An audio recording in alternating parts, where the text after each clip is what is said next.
Hello, everyone.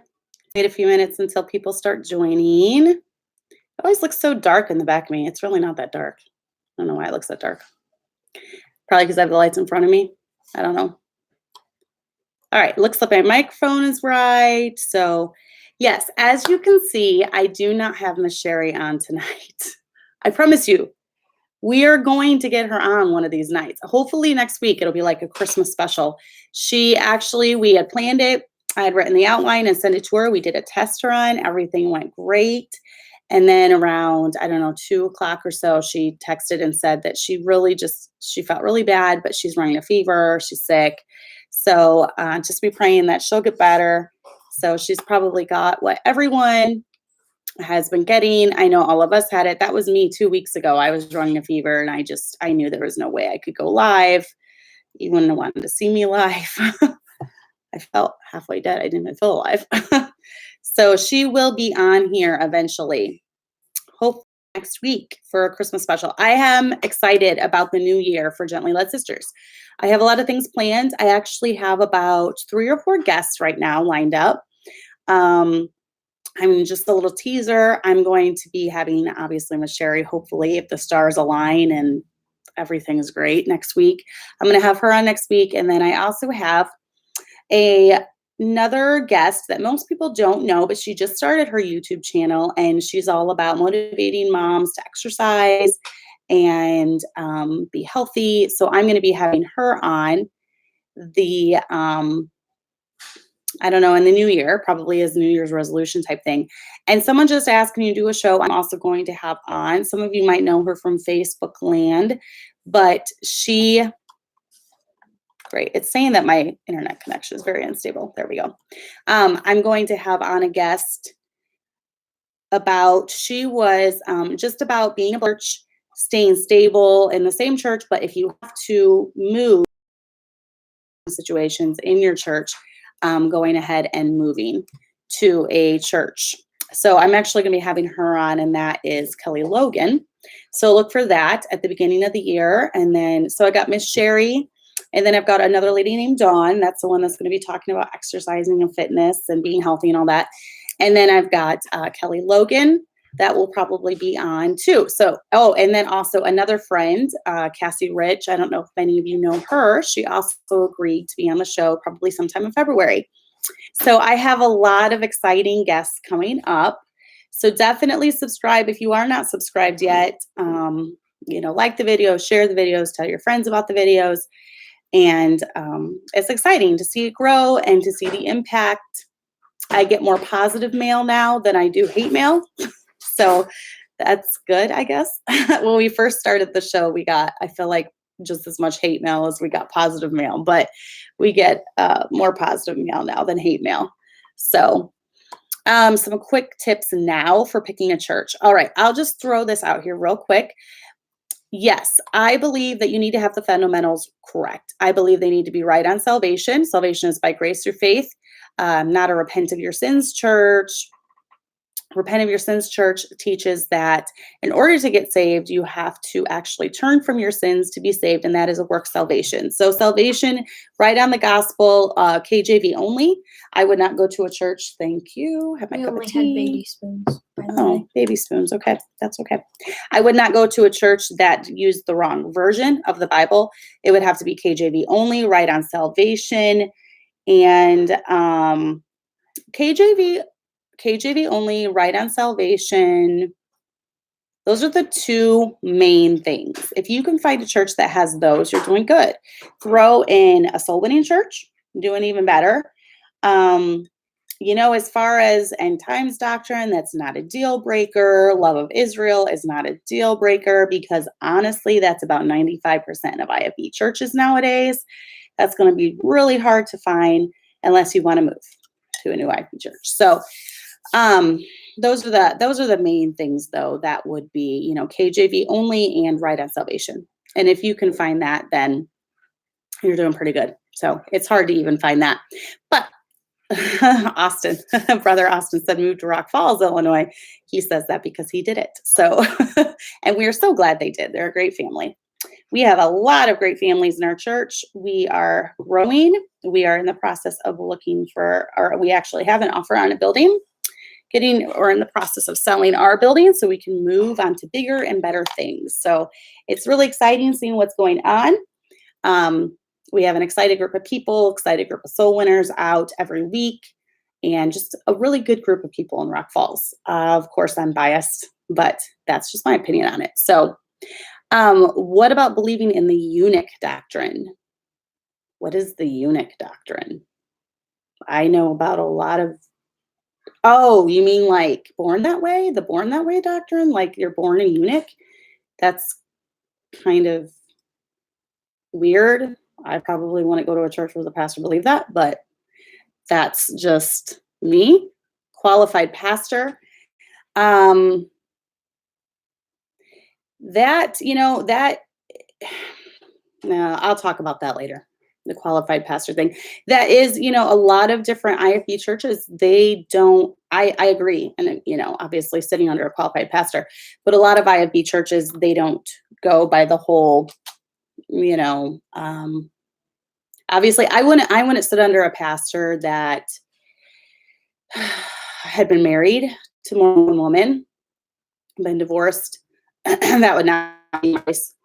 Are you talking about qualified as far as kids goes? Because that's something too that a lot of IFB pastors don't even look at. So, yes, we have a Christmas Eve service. We're moving our midweek service to Tuesday night, actually, and then on Christmas, that on Wednesday night, we're not going to have service. So we'll have our midweek service on Christmas Eve at 6 p.m. So, but yeah, I'm getting totally sidetracked. I'm like not even going to get to the the whole thing I have planned for tonight. I'm really disappointed. I was looking forward to the discussion that Miss Sherry and I were going to have, but you guys just hold on and we'll do it next week. So, Samantha said, yes, we left a church in the past because the pastor was unmarried and no children. That's kind of weird. I've known of pastors that are widowers, that their wife has died and they do have a lot of children. So I don't know. I've never been faced with that decision of what do you do if his wife dies? As far as a pastor being unmarried, that'd be really tough because it's going to be hard to preach on being a good father, being a good husband, and how to raise children when you don't even have any, or you're not even married. So, and plus you're in a bad situation because you're going to have to talk to women. Sometimes it's good to have your wife there with you. So that's a tough one. And then, that sounds like a Catholic church or something. Heather said, my husband and I used to travel all over for his job, and we had to go to so many churches. And once we went to a Baptist church, it made each member go up and admit to all of the sins they committed. That's interesting. I wouldn't want to be in that church. Who wants to be in a church like that? So, yeah, I wouldn't go back to that one either. So, yeah. Nick, I don't know how you say your name, but if you have a pastor that believes in that born that way junk, no, I would not go to a church like that. That's just weird. So, right, Samantha, that's what I'm saying. Men that have shown themselves faithful, do they just stop pastoring until they get remarried again?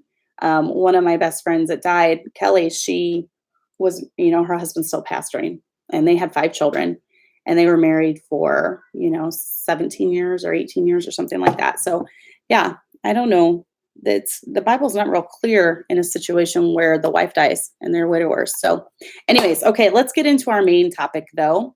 I will definitely touch on that later, especially when I talk to Mrs. Kelly Logan. We'll talk a lot about churches and what to look for in a church and what's, if you need to, go somewhere else to find a good church. So, and remember, we have a giveaway at the end of this. So hang around until the end and we'll do a giveaway for another. I already sent off last week. She emailed me right away, the winner from last week, and I sent her gift card that night. So if you want Starbucks tomorrow or on a shopping trip, make sure that you tune in for the giveaway at the end where I will be drawing a random number again for the comments. Thank you for all the comments that you left. They were very good. I liked hearing about all of your favorite traditions. I thought about doing one on Christmas traditions, but I just didn't know if that would even take up much time. I kind of needed something with a little more meat because, we do have a little bit of time to fill. So, but anyways, okay. So I was actually just a situation happened today where on my husband's wall, this is what gave me the idea.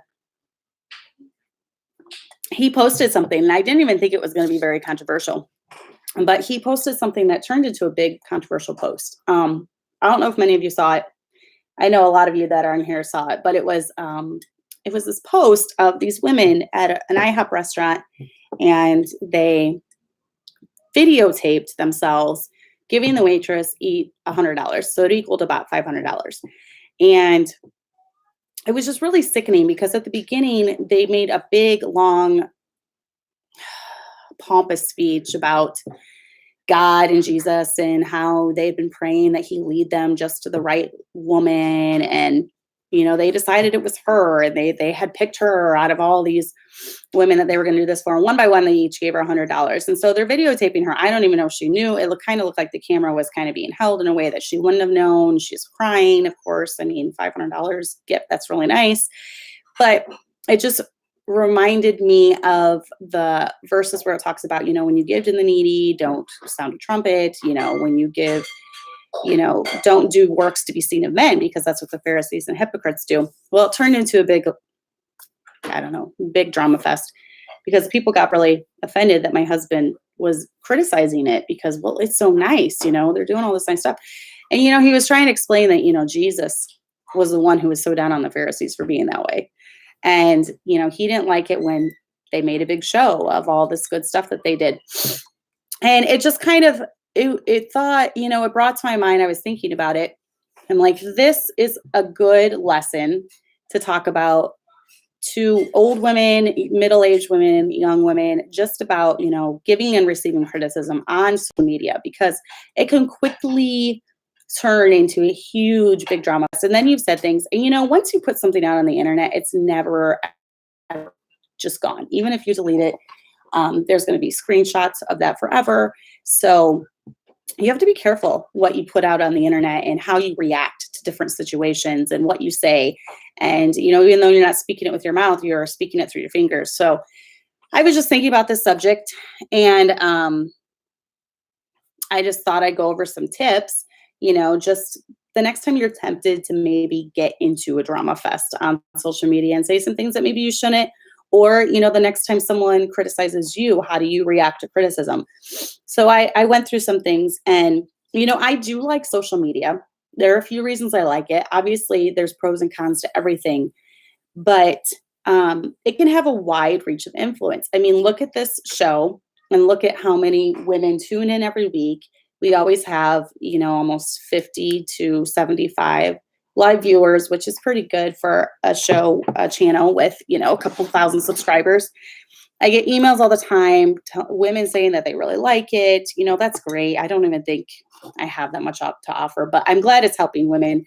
I'm glad we can all get together. I feel like this is a little community of all of us stay-at-home moms and wives who are really striving to get close to the Lord and live our life in a godly way. And I feel like it's a very we're close-knit community of ladies that are striving for the same thing. So, you feel connection with other people on social media. And that's one good thing about it. You can be encouraged talking to people. I love seeing the chat go crazy with you all talking to each other. It's a good thing. It's a good community of people getting together. So, yes, Pastor Jimenez is, and I really want to, we have a lady, one of my friends at church, Miss Heidi, told me that they were really good. I haven't had a chance to listen to them. I feel like my life is so crazy. I barely ever have a chance to listen to sermons anymore, but I'm going to check those out because I've heard they're really good. So, but yeah, I do like the social media because of that. You have a wide reach of influence. I mean, look at how many people just listen to preaching online, how many people have been saved. I know I have viewers that watch that have been saved through different ministries. So, it can be encouraging. And then another reason I just like it is because I really feel like it reveals the heart of people. And it's very telling. And even when there are, situations that happen where maybe people get fired up, you'll often notice that people who you felt like were your friends at one point, maybe in your life, or they profess to be your friends, when you disagree with each other and things really come to the forefront, it just kind of our lips are a well of life springing forth, and everything just kind of bubbles out. And even when it comes, to arguments and things online, you'll notice that a true heart of the person is often revealed. So, obviously, when things come to a head on social media, those thoughts that they're saying have been in their heart for a while, because it's almost like they're just bubbling forth and they can't hold it back any longer. So that's very telling. And I don't know, I like it for that reason, because it does show the heart a lot of people that are online. So, you have a platform. Everyone has a platform. It does. It weeds out the unhealthy friends. You're right, Laura Beth. So everyone has a platform. And this, once again, has the pros and cons. Okay, so my husband and I were talking about this the other day. And we were talking about, he was saying there's a verse in the Bible, and he couldn't remember it off the top of his head. So if any of you remember this, go ahead and mention it. But he was talking about the problem with social media in some ways is that everyone has a platform, even young, really people that are, 18, 19, 20. Maybe they're single, maybe they're newly married, maybe they have one or two kids. But it's bred, this having a platform thing has bred something in the younger generation where they feel like because they have a platform, they just want to bestow all this knowledge on everyone. Like, I want to give you all my knowledge when it comes to child rearing, even though I've never raised a kid. I want to give you all my knowledge on, biblical doctrine, even though I've never been in the same church for more than, 6 months. And so it gives everyone a platform to where they are trying to spill forth all this knowledge, but yet they don't want to listen to the ones that actually have the experience, the ones that actually are raising children, the ones that actually have raised children to adulthood, the ones that have made mistakes and learned from the mistakes. So it's very annoying in the fact that you have the younger generation that has never. My daughter's sitting there looking at me. You want me to show you? She's sitting there going, yeah, because you feel a little pang of conviction there, Abby? So it breeds this, I don't know, just this, it's weird. So if anyone knows that verse, yes, okay, boomer. If anyone that's a great sermon, by the way. But if anyone knows that verse, go ahead and put it out there for me. So, everyone has a platform, but no one that's younger wants to listen to the ones that have the experience. So remain humble. You don't know everything. And I'm going to go over some of these tips later when it comes to just giving your opinion. But so there's some reasons, obviously, why I don't like social media. It can be a time waster. We all know that. I can find myself getting sucked in a lot of times, especially if there's drama unfolding. It's really hard not to keep refreshing and seeing. You can see people writing comments, and it can be a time waster. There's other things that need to take place. So a lot of times, if I just don't have the time, I'll put it on vibrate, stick it in my room, close the door. And then that way, I'm not even tempted to it's so easy. Just pick it up and look real quick. We all do it. So it definitely can be a time waster. You have to be on top of it. You have to control that. So, it can be it can be fake, obviously. There's a lot of fakeness. You have to be able to weed through the fakeness and realize that not everything is as it appears online, and not everyone has it as together as they want you to think they do. And it can be discouraging because of the fakeness of it, because you're seeing all this stuff. And if you're careful, you're thinking, I'm a failure. Why am I not better in this area? Why am I not better in that area? So, you have to really be aware of that. And then obviously drama. There's a lot of drama on Facebook and social media. YouTube. I had some guy come after me today because I left one little comment, and he was telling me, he quoted the verse about women learning in silence and to be in subjection. So, so stupid. Luckily, Brother Austin got after him and said replied to his comments in a very good manner. So, oh, Pete, men, unlearned men especially, they don't understand that they have to look at context. And the context of that verse is that women are to remain silent and learn in church, not YouTube land. So strike against him. But, because of the drama, I often take steps to make sure I don't get sucked into the stupid drama. I follow some rules when it comes to getting involved in squabbles online. And here are some of my rules that I So, my number one thing I do when I'm scrolling on Facebook, when I'm on YouTube, whatever, is I ask myself the question, is it my dog? May seem stupid, but that's what I ask myself all the time. Is it my dog? And in Proverbs 26:17, this is the verse that I'm talking about. It says, he that passeth by and meddleth with strife belonging not to him is like one that taketh a dog by the ears. So obviously, if you take a dog by the ears, you're going to get bit. And now if it's my dog that's out of control, I'm going to take care of that dog and I'm going to bring it, under subjection, try to nip it in the bud, whatever. But if it's not my dog, then I'm going to try to stay out of it. So, that is my number one question I ask myself as I'm scrolling. Is it my dog? Does the argument pertain to me? Does it have anything to do with me at all? Is my name being mentioned? Is it directed towards me personally? Is it my argument at all? Will I contribute anything to this other than stirring up strife? So if I'm scrolling and I see that people are going at it back and forth, if I interject my comments, is it going to put fuel to the fire? Or is it going to have the opposite effect? Am I going to be a peacemaker? Oftentimes, I might try to interject a comment here. They're just trying to calm everyone down, have them step back. If I see one of my friends is involved or something. But if I can tell that me being there, me interjecting my opinion is going to just,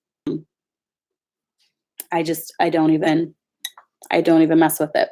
Happy Homemaker said, I also say this, not my monkey, not my circus. Yes. I have actually been approached by different people asking me, basically saying, can you say something in this area because this is going on in my church? And I've told them it's not my church. It's not my problem.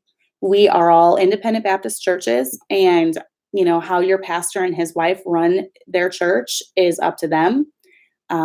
If you don't like it and you like the way we do it better, then come to our church. It's a free country. You can move anywhere in the United States.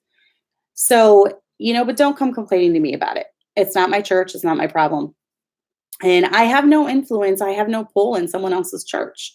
It's not my area of jurisdiction. So, that's another thing that I often ask myself, is this my jurisdiction? Is this anything now? Is this okay? Is this my family? Then yes, maybe I should get involved.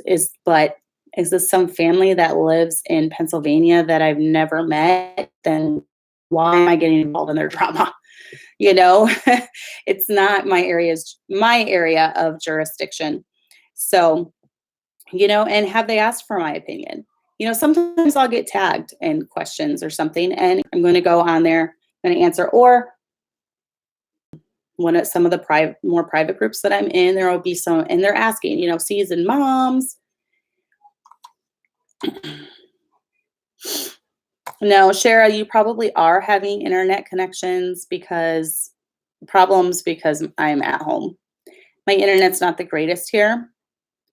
So I'm going to actually text my husband and tell him to try to get off of the internet. Just a minute. Okay. I'm going to tell all my kids to get off the internet because that helps when they're off. Sorry about that.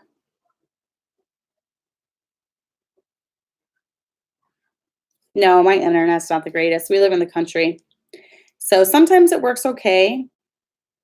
but I feel like I keep cutting out. Okay, well, I just texted everyone and told them to get off. So I'm hoping that it will be okay. In just a minute. They're all in different areas of the house right now. So, oops. Okay. One more person, just to make sure. Okay. Hopefully that'll help. So we'll see if it picks up a little bit now. Okay.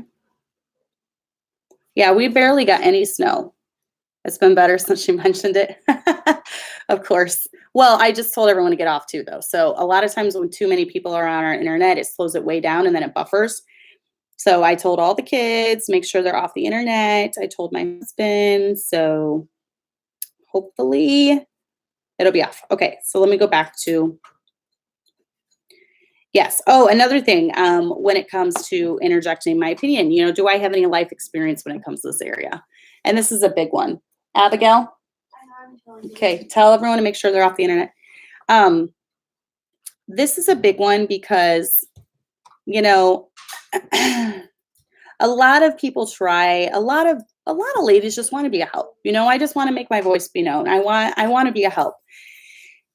And they'll come onto a post, maybe, I don't know. I'm trying to think of just a situation. Maybe when it comes to raising teenagers, and they're like, oh man, I have so much advice about this, but they have a 1-year-old and that's all they have. And so they put you need to do this and you need to do this, and you need to do this. And they put out all this advice. And I'm sitting there, I know they only have a 1-year-old. And I'm sitting there thinking, just because you read a book about a subject, just because you listen to preaching about a subject does not make you the expert. Okay.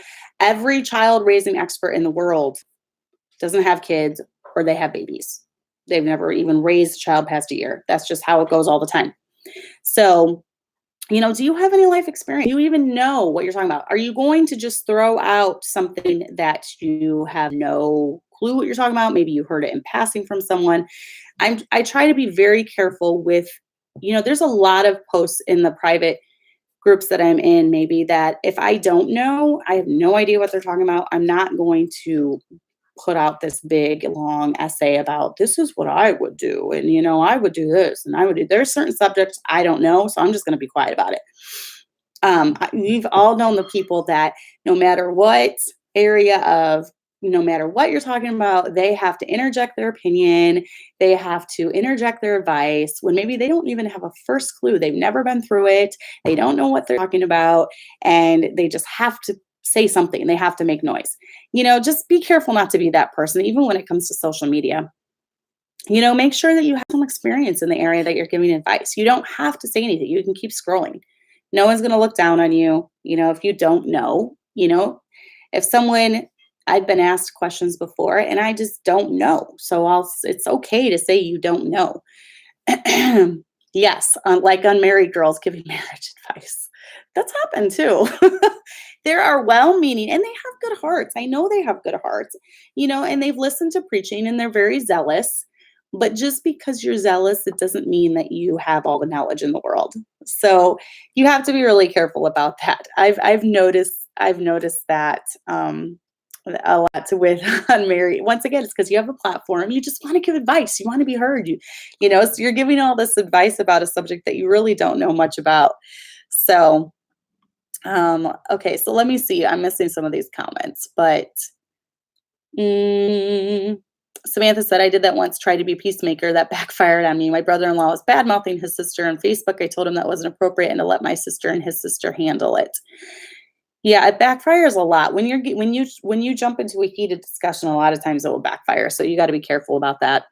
So Shara said, this happens to me a lot with my health issues. I know people mean well, but when they suggest certain stuff I've tried and act like I'm not trying, it can be discouraging. I'm glad people pray. Yeah, Shara, I haven't offered much help to you other than saying I will pray, because I don't know much about your situation. I've never dealt with it. I've never had a friend that dealt with it. So I haven't researched it. And if I haven't researched it, I'm not going to throw my opinion out there. Now, if it's something that I feel like I have, then, if someone asks, I will. But Chloe said, I think it's annoying when people with one kid or no kid always give just spank them. Don't get me started on that. As advice for every single struggle in motherhood. Exactly, Jessica. Talk about what you know.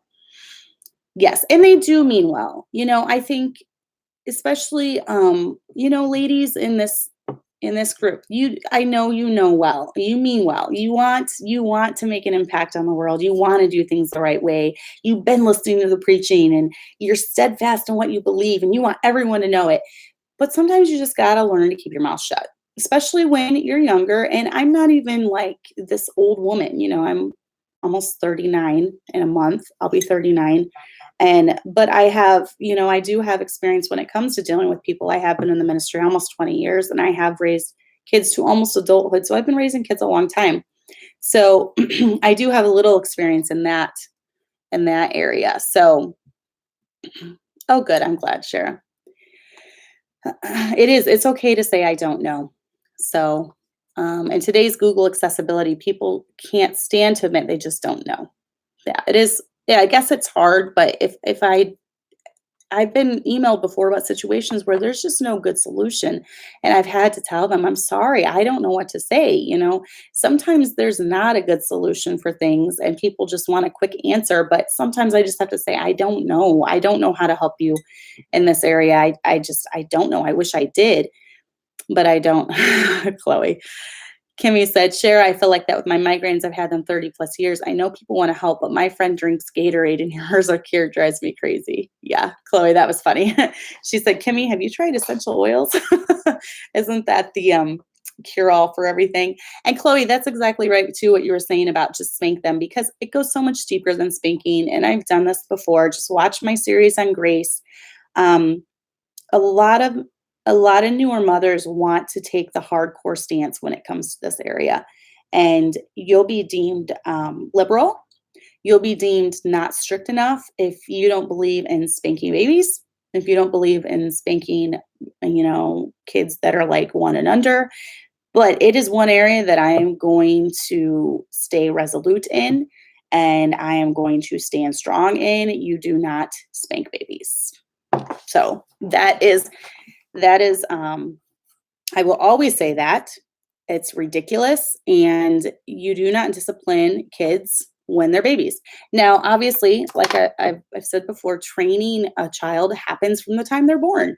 I'm constantly talking to Kelly and telling her things. No, Kelly, that's hot. Don't touch. That will hurt you. Don't fall down the stairs. You're going to get hurt. Things like that.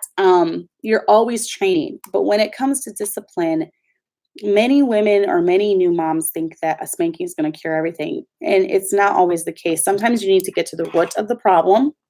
And that's when the loving training comes in, and you're actually going to have to take a lot more time. Spankings are quick. They're over fast. And, if it was just about spanking, being a parent would be easy. Just spank them and, problem solved. But no, it goes so much deeper than that. And when they get older and teenagers, especially, you're going to find this, because there's going to go into lots of late night talks and lots of more of emotional things than, obviously the physical things. So, let's see. Essential oils make migraines worse. The smells are a trigger. I'm sorry you're still dealing with that, Kimmy. I wish you could find something that would help that. So, but yeah, let me see, where am I? Okay. So let's go on to when you're giving criticism. Okay. So what if you're someone that's giving criticism? And I'm going to go into when receiving criticism as well, because we all are going to receive criticism at times in our life, and we need to know how to deal with it and how to take it. And for me, with a type A personality, I'm very confident in what I believe. It's hard for me to take criticism a lot, but I've learned some things over the years and I've gotten better about it. So yes, exactly, Kimmy. She said kids have real feelings and real emotions that need to be dealt with as well. Exactly. And that's where I don't like this whole, we'll just spank them and everything is fine. We're not raising robots. Okay. We're not raising little soldiers. We're not Adolf Hitler trying to raise up an army of little soldiers that like just fall in line behind us and do, hell, mom and dad, that's not our goal. Our goal is to raise good, godly young people with a heart for Christ. And it's going to take more than just spanking to do that. So, but anyways, so yes, when I am giving criticism, the number one thing that I focus on is I only say things in writing that I would say to someone's face. If I would not say it to them in person, I'm not going to say it to them writing something down. And this is, I think this generation has lost the art of communication face to face. And I'm not even going to say this generation, I'm going to say the boomer generation too, because there are so many preachers that my husband wants to have a heart. He wants to sit and he wants to talk to them, and they are too scared to do it. And it's the boomer generation. They do not want to sit and talk to him face to face. And I think it's pathetic, actually. And I think this generation has become very emboldened. The younger generation is very emboldened by what they write. But would they say that to your face? I mean, I've seen vile language that people are spouting off to pastors and women, just horrible, perverted, vile language online. And I'm just in shock. I'm like, maybe they would say that. I don't know. Maybe they would say that to their face. But I never say anything to someone that I would never write anything I would not say to their face. I try to be kind. I really do. Sometimes I think I come off a little strong. And when it comes to certain subjects, I am a little more passionate about those. And we all have our different areas where we are passionate. When it comes to maybe, I don't know, not eating McDonald's, I'm not going to be as passionate about that because we eat McDonald's sometimes. That's not my area of being passionate. But maybe for someone who's really health conscious and their whole life is devoted to eating organic, maybe that's something they're going to be passionate about. So they're going to come across a little passionate. Realize that people are going to have their area where they're passionate and they're going to come across as passionate. And don't take it personally if they come across passionate to you. So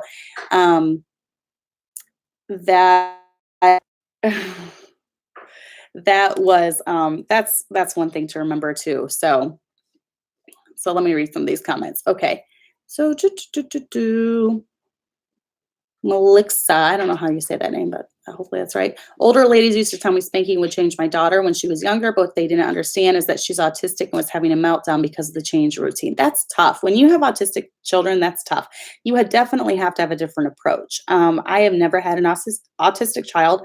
I have a special place in my heart for them, though. My sister has a son that is on the spectrum. It's not real advanced, but she has had to parent him differently than her other kids in certain areas because they have different issues that they deal with. So you definitely have to look at that. So yes, they are cowards without their keyboards. They definitely are. So yes, Jessica, autistic children are wired different. Normal methods don't work. And that's where you get your diehard people that are, but you can also things besides that. And that comes down to spending one-on-one time with them, really making sure that you're getting rid of the problem, maybe seeing why they're acting out. Why are they doing the things that they are doing? Getting to the root of the problem. That's huge.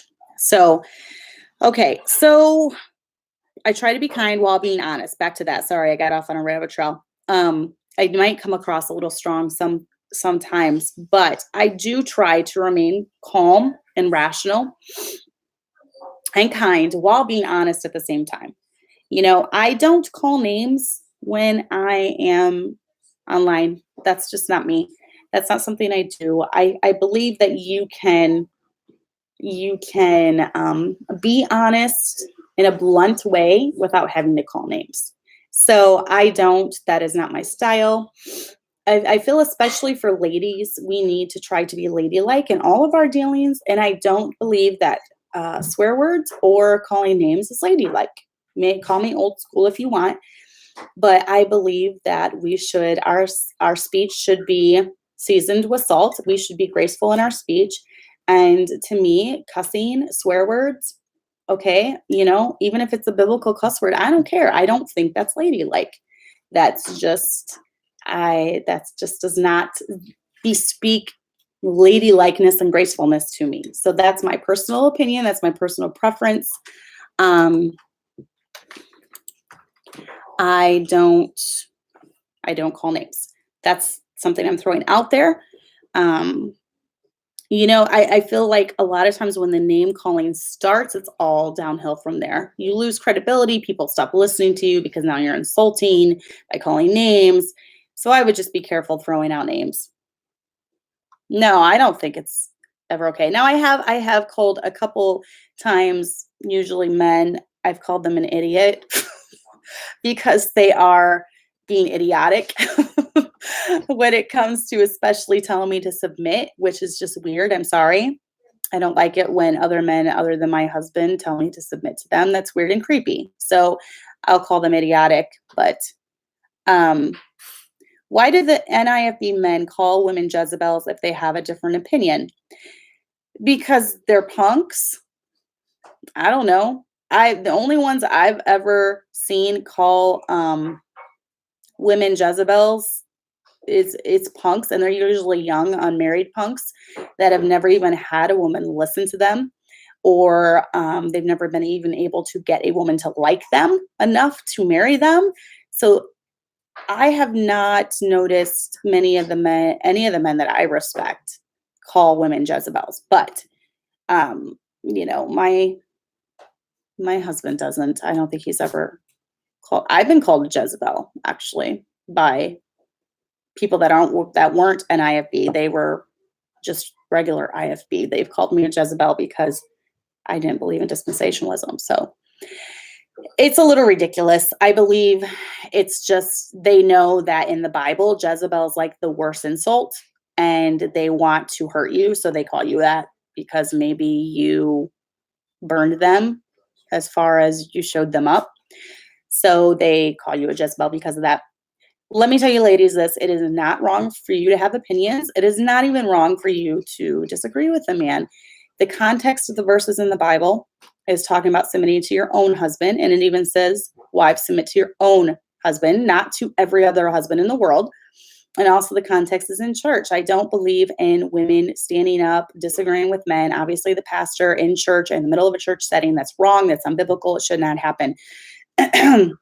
But as far as you having an opinion in YouTube land or on Facebook, go for it. And if someone calls you a Jezebel, they're the ignorant one, not you.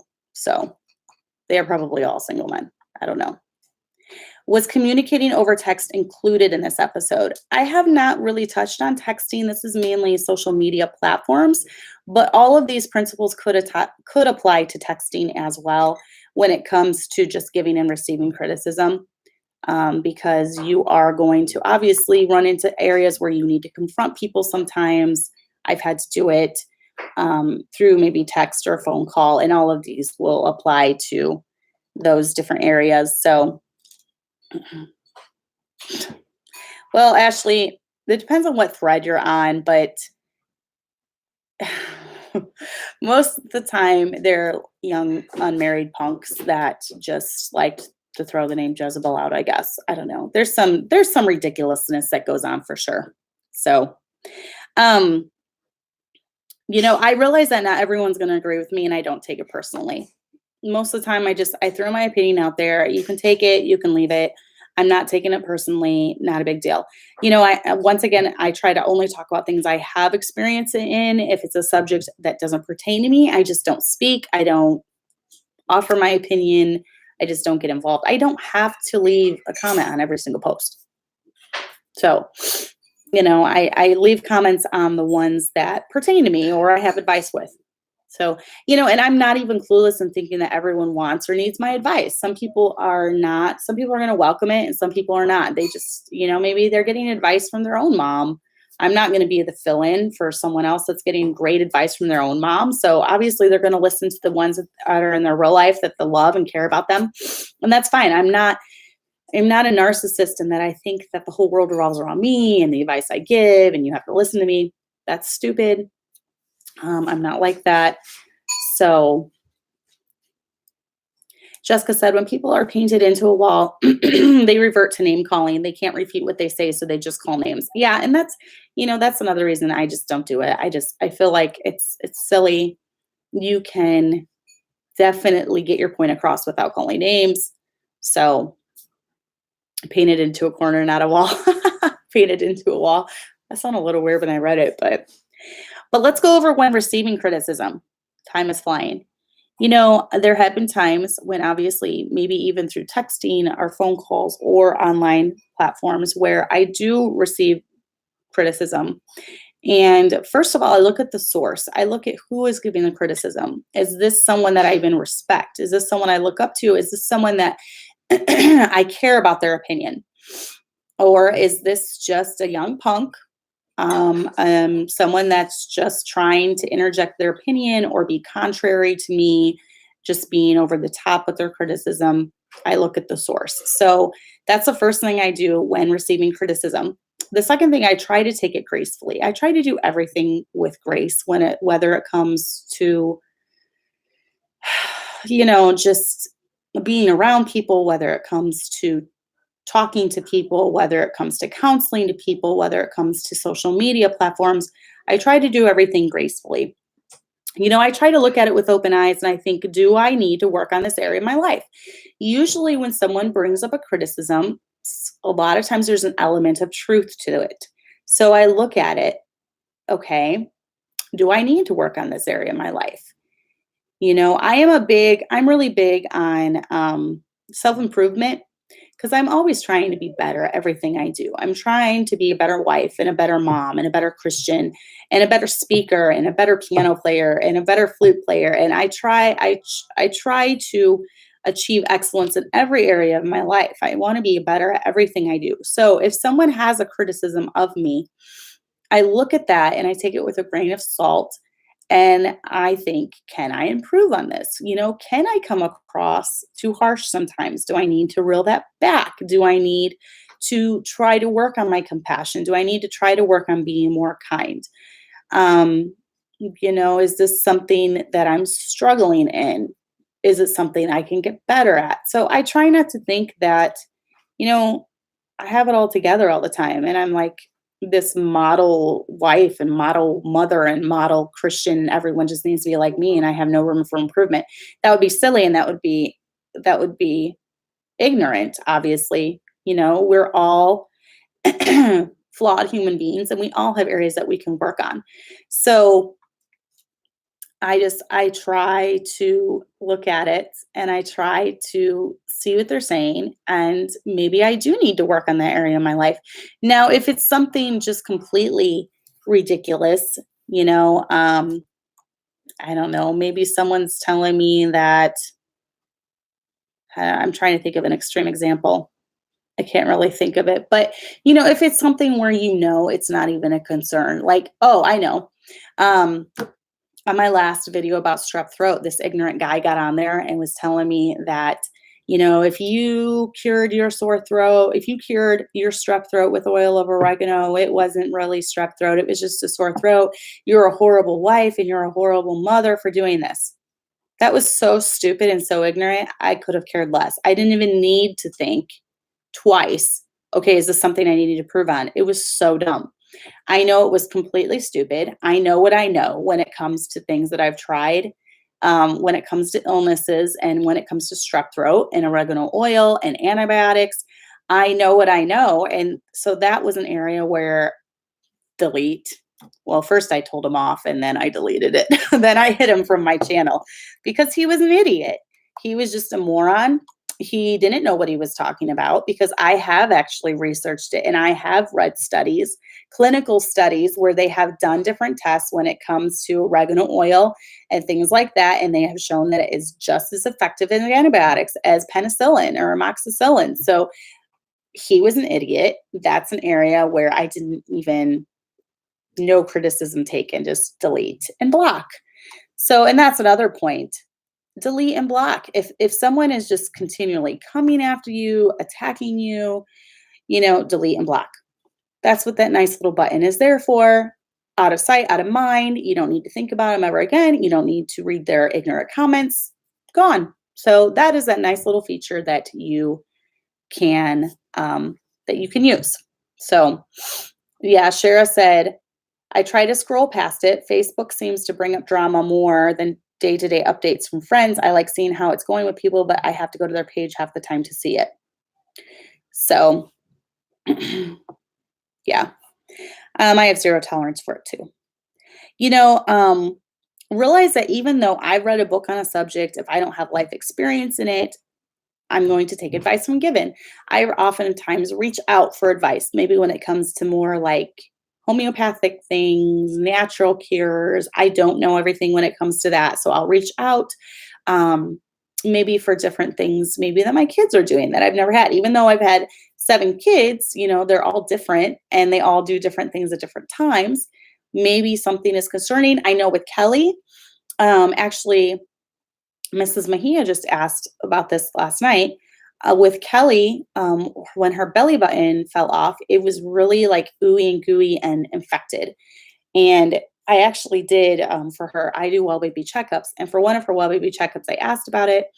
And it was bleeding all over her onesies and everything. And my doctor looked at it and he said, yeah, it looks, it's not red or, hot to the touch. So it's fine. But if it doesn't stop bleeding after a while, I'm going to have to cauterize it and everything. So, I asked for advice on that. I said, what do you do with a belly button that won't stop oozing? It was like maybe 7 or 8 weeks before it finally healed. And so the women gave me some ideas with the golden seal powder and then just kind of cleaning it out with a Q-tip with a little bit of alcohol on it. That seemed to do the trick. Finally, after a week or 2, it cleared up. So when it comes to something, like that, I'm going to reach out and I'm going to ask advice. I don't know it all when it comes to things like that. So, realize that we all have things to learn in life. And even if I've read a million books on motherhood, if I've never raised a child, then I'm going to have, questions. I'm going to have concerns, especially among the younger women. It's very easy to fall into a defensive mode when older moms are trying to give you advice where, well, I've read this book and this is the way you're supposed to do it. That's fine that you've read the book, but it's better to listen to someone who's been raising kids for a long time and has raised kids and is trying to give you good advice because they have learned along the way. I read and read so many books. So, let's see. What should a wife do if her husband criticizes her harshly, meanly, or in a disrespectful way? That's a tough one because it's hard for me too. If I've ever been criticized by my husband, I tend to take that more personally because obviously it hurts more when it's someone closest to us. So try to just take a step back before you respond in a very bombastic way. Don't just explode. I would take a step back and I would look at it and think, is his criticism true? Does he have a point in what he's saying? Because, as wives, we often criticize our husbands. And so it does go both ways sometimes. So if your husband does, if it's over the top and he's just being mean, I would definitely approach him about it. Tell him that, it hurts your feelings when he does that. Ask if, things are getting bad, if you can get counseling from your pastor, something like that. But, I would just definitely take a step back first and really think about it, pray about it, wait until you're not worked up or riled up to approach him about it, approach him in a calm way. Don't return fire with fire right away. Just kind of take a step back. So, let me see. Let me text my daughter. Abby, Kelly's fine. Kelly woke up. So, Kirsten, have you tried papaya enzymes yet? I still get heartburn. It helps. Papaya enzymes are the only things that helped my heartburn when I it with Kelly. That is the only thing. Tums did not help. Nothing else helped but the papaya. I loved them. And when my kids still tell me, I got a huge bottle of them. So now if they have a stomach ache or something, or they have indigestion, I'll give them the papaya. And it seems to help even my little kids. So Samantha says, I can't ask him not to speak to me that way, and it is not behavior we'd want our sons to think it's okay to do with their wives. I definitely think calmly speaking is the number one thing. A lot of wives just kind of fly off the handle if their husbands say anything to them. And your husband needs to be able to give criticism at certain points in your life. You both need to be able to give criticism of each other. This isn't a one-way street. You both need to be able to give criticisms of each other and take it with a grain of salt and try to work on different areas. I mean, you're going to be living with each other for the rest of your life. So obviously you both need to be working on bad habits and things. Both of you need to be working hard at compromising when it comes to different things that you both don't like, and, just working together on that. So Samantha said, I realized he spoke that way because that was how his mother allowed him to speak to her. So I had to let him know that what was acceptable to her is not for me. And a lot of that does come with the way they were raised or the way that their parents responded, because whether or not you want to admit it, your kids are learning more from how you respond to things than what you tell them to do. Actions speak louder than words, obviously. So if that's all that the man saw growing up, then that's how he is going to treat you. So I guess I was blessed. My mother-in-law is like the sweetest lady in the world, and she's very tenderhearted, and it was very easy to make her cry. And my husband grew up with that. And so he's not one that's, he doesn't usually ever yell, for one. But he's pretty nice most of the time. Obviously, there are times when we fight or argue, every couple does. And especially in our younger days, I feel like we had some pretty bad however you say it. Knock down, drag out fights, or knock out, dragged out fights, whatever. There was definitely times where you question everything. But as we've gotten older, we've both mellowed out when it comes to that quite a bit. So, yeah, Jessica, you're right. A soft answer turneth away wrath, for sure. And that's what I'm talking about, Angela. He may have a point. He needs to be able to give in. I'm speaking to myself here because I'm not super great at taking criticism, especially from my husband. But just step back and look at it objectively, and just think, okay, well, maybe could I be better in this area? Could I work on this? Strive to work better. Strive to work at different areas in your life. So. And Kirsten said, I think being vulnerable and saying that really hurts my feelings can calm things better than yelling back, for sure. Definitely. If you, just don't, that really hurts when you say that. I think that will stop a man in his tracks more than yelling. I know my husband hates it when I yell. So if I want to just kill a conversation, just yell. That'll just kill it. So definitely kill it. And she said, my husband is naturally very sweet and soft-spoken. That's a good trait to have. Definitely. So Kimmy said, I found when my husband gets upset with me, I sweetly tell him, I'm sorry, you're my favorite. He grins and his mood changes. We definitely are the thermostat in our home. We control when things get heated. We can cool things down very quickly. We set the mood in our home. And so much rises and falls on the mood of the mom. And so you do need to be careful. A lot of times, if you're just silly with your husband, it will calm him down. I've learned with mine, if he does have a criticism, I need to just tell him, yeah, I'm sorry, that was stupid. Just admit that, just admit it. Take responsibility. Yeah, that was stupid. What can I do? I'm sorry. That was stupid. I won't do it again. There you go. I've learned that it's a lot better than just freaking out and yelling. Always better. Shara said, my husband looked over at me after reading Kimmy comment. That's cute. I think I might have to try that from now on, Kimmy. That's a good one. But, don't take it personally if the person comes across harsh. Sometimes people are just having a bad day, and they just took it out on you. So try not to hold grudges. I know that's easier said than done, but try not to hold grudges with everyone. Realize that people have bad days. You have bad days. You said stuff in anger before that was stupid. You've said stuff you wish you could take back. But just realize that everyone has bad days. Always remain calm. Um, walk away if it gets heated. You don't have to respond to every comment. And I have oftentimes, even when people are, oh my goodness, I'll leave a comment somewhere on a YouTube video or something, and there will be like 100 replies. And that would be foolish of me to sit there all day long replying to every single comment. So most of the time, I'll just say my piece and then I'll leave it be. I don't care if people are on there calling me a whore or whatever, because yeah, it's happened before. For having an opinion. I don't care if they're on there. I don't need to respond to that. That's just stupidity, especially if it's an anonymous account. Who cares? Okay, is it someone that I love and I'm close to calling me that? Then we might have a problem. But if it's just some anonymous, idiotic young punk living in his mom's basement, his opinion, I could care less about. And I don't need to respond to all that. I don't need to prove anything to any of these anonymous trolls on YouTube or Facebook. So just walk away. You don't have to respond to everything. Realize that people online only see what's online. Most people online don't personally know me. They don't interact with me at my church.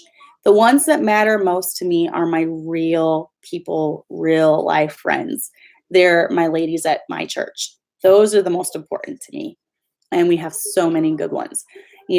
My real life friends that I talk to on a daily basis, those are the most important to me.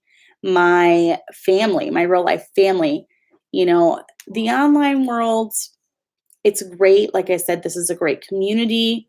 I know many of you personally, and you're special to me. But the ones that will always be the most special to me are the ones in my own personal life, in my church, the ones that come to my church. They're obviously going to hold a special place in my heart more than some Facebook friend that I've never even met in real life. So, yeah, Sarah, you're right. Learning that someone's opinion of you doesn't matter is such a huge switch to make. And it doesn't. And I feel like the older I get, the more confident I get in that, the more confident I get, and the more I realize I don't need everyone to like me. Not everyone is going to like me. I'm going to rub people the wrong way. Not everyone's going to care what I say, and that's fine. I feel like the older you get, the more confident you do get, and the more grounded in your beliefs you get. And the more that you decide, okay, this is going to be an area where I take a stand on. This is an area that's not very important to me. This is an area that I'm going to remain steadfast in. I feel like you gain more confidence when it comes to stuff like that. So, just remember, reality exists. The Facebook world is not important. YouTube land is not important. Not everyone's opinion of me is important. My real, I will work on my relationships any day, and I'll spend more time and resources pouring myself into my real life family, my real life friends, my real life church family. Those are the ones that I'm going to focus the most attention on. When it comes to Facebook friends and YouTube land, that's all extra. And someone's opinion on me does not change reality. So, exactly. You're not going to be everyone's cup of tea. You're absolutely not going to be. And that's fine. God made us all different for different purposes. God made us all different. If we were all the same, it would be boring. So, Samantha said, for stay-at-home moms, especially in today's world, knowing and believing people's opinion of you doesn't matter. It's one of the keys to being a content stay-at-home mom. And that's absolutely right, because there are lots of times when, things online, it's going to get you discouraged and you're going to think everyone's against me. Just turn your phone off and get off the internet and go clean your house or something. Kimmy, I'm the same way. So I feel you, sister. She said, I'm definitely not everyone's cup of tea. Most people can't handle women with opinions. It's tough. They can't handle confident women with opinions. So, oh, you're not alone. Definitely not alone.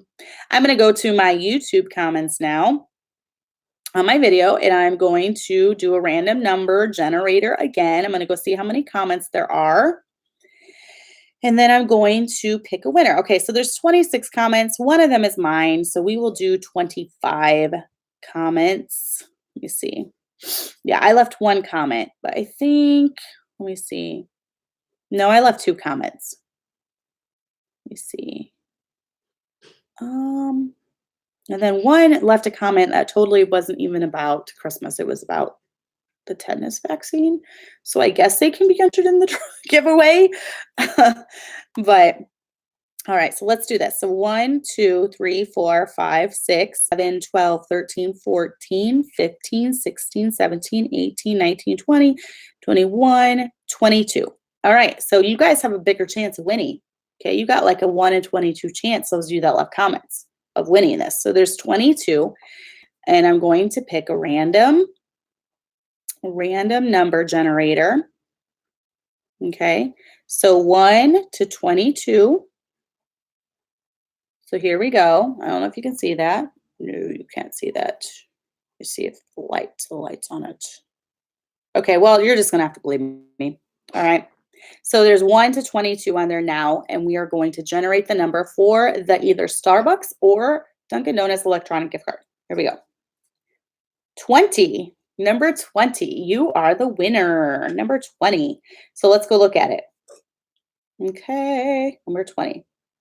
So here we go. 1, 2, 3, 4, 5, 6, 7, 8, 9, 10, 11, 12, 13, 14, 15, 16, 17, 18, 19, 20.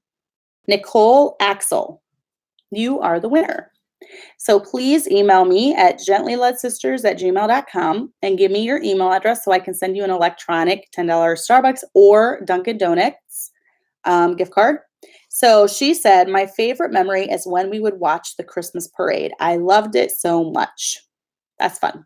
It'd be fun to watch Christmas parade. So Nicole Axel, please email me. I will also, if you don't email me by tonight, I will put your name out there on my Facebook, or I'll do a community post saying to email me. And if you still don't by next week, then I'll draw another one for next week when Miss Sherry is here. But for now, that is all I will do. We are getting closer to, let me see how many subscribers I'm up to. I know we're getting closer to 2,000. Okay, we're still like 188 away from 2,000. But when we hit 2,000, I'm going to do something special too. So be pushing for those subscriptions, like and share, comment, and all that. So maybe up until Christmas, I'll do a $10 one every week. I don't know. So stay tuned. Next week, I might do another one for a $10 gift card. So my gift to you for this Christmas. But Nicole Axel, go ahead and get a hold of me, email me, and we'll get in touch, and I will give you that. Next week, hopefully, Christmas special, Miss Sherry, hopefully, if either one of us are not sick or she's not in Hawaii or something like that. So look forward to that next week. It'll be we'll be talking about things pertaining to women of all ages, how to be a good grandma, advice for grandmas, advice for mother-in-laws, advice for daughter-in-laws. So it'll cover every age down to, newly married. So, all right, guys, I will see you next week. Thanks for joining. We'll talk to you later.